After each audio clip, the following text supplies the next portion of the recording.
মনুরা কেমন আছেন আপনারা সবাই? আশা করি সকলটি মিললে ভালোই আছেন। আজকে মুই চলে আইছি একটু গ্রাম গায়ে, মগো কাগুয়ালি উপজেলা হচ্ছে গোসনতারা গ্রামে চলে আইছি। আর মোর হাতে দেখতেছেন একটা কাশি আছে, এটার নাম হয়েছে মগো বরিশালের ভাষায় কাশি। আর এই মোর পিছনে আমরা দেখতে পাইতেছেন এই কিছু খাজুর গাছ। মোরা এই দেশি খাজুর কাটবো আসবো। তো ছোটকালে এই খাজুর মোরা অনেক খাইছি, কিন্তু এখন মনে করেন যে বড় হইয়া এই খাজুর আস্তে আস্তে দিন দিন আড়াই যাইতেছে। এর লেগে আইসি এক ছোট ভাই বাড়ি চলে আইছি যে খেজুর আছে ওর কাছে হইছে, তাই এই কাঠ দিয়ে নিয়ে আন খামো। এই যে খেজুর গাছে উঠতেছে এক ছোট ভাই, ওরে অনেক কষ্ট করিয়ে মনে করেন যে রাজি করাইছি খেজুর গাছে ওঠার জন্য। এই যে খেজুর গাছটা, ওই যে ভিতরে পাইকা অলরেডি হলুদ হয়ে গেছে। এই হালাই দিয়ে দিয়ে ওই, হ্যাঁ রেডি, ঠিক আছে। হুম,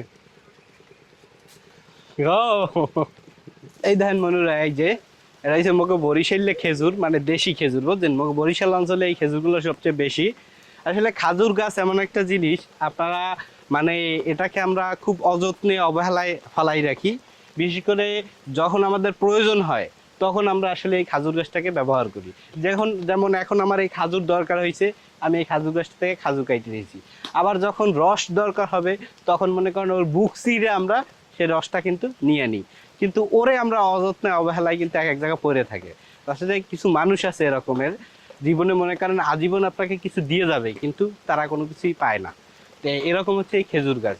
এগুলো পাকাইতে গেলে একটা পদ্ধতি আছে, সে পদ্ধতিটা হচ্ছে এটা প্রথমে পানির ভিতরে ভিজিয়ে রাখতে হবে, বস্তা বা আপনার যাই বলেন না কেন সেটার ভিতরে ভিজিয়ে রাখতে হবে। ভিজাইয়া তার পরবর্তীতে কাফুলো গাছ আছে, আমাকে বরিশাল অঞ্চলে যারা আছে সেরা চেনবেন, সেই কাফুলো গাছের আপনার পাতা মনে করেন দিয়া তারপর মনে করেন যে এটা ঢাইকে রাখতে হবে। তারপর মনে করেন এই খাজুরগুলা এখন যে হলুদ রং হচ্ছে না, এগুলো একদম মনে করেন লালচে রঙের হবে, একদম লাল টকটক করবে। এবং এই খাজুরগুলো খুব মিষ্টি এবং এখনও খাইতে খুব মিষ্টি।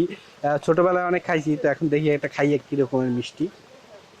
এখন অবশ্য মোটামুটি মিষ্টি, কিন্তু এখন কষ, কিন্তু এটা বীজাণুর পরে যখন পাকবে তখন আর কষ্ট থাকবে না। তো এই হচ্ছে আমাদের বরিশালের খেজুর। তো ভালো থাকবেন সবাই।